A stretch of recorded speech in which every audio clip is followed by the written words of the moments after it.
টানা দুইবার হেরে যাওয়া সেনেগাল ও ইরানের সামনে বাংলাদেশ সময় রাত 1টায় অস্তিত্ব রক্ষার কঠিন মিশন। নকআউটের তীক্ষ্ণ ক্ষতি আশা বাঁচিয়ে রাখতে দুই দলের জয়ের কোনো বিকল্প নেই, আর ড্র করলেই বাজবে বিদায়ের করুণ সুর। বিশ্বমঞ্চে প্রথমবারের মতো দেখা হচ্ছে সেনেগাল ও ইরাকের।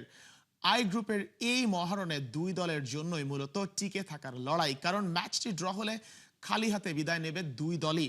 দেশের মানুষের দৃষ্টিশক্তিকে সুরক্ষিত রাখার প্রত্যয় নিয়ে এলো সেফ এলইডি লাইট।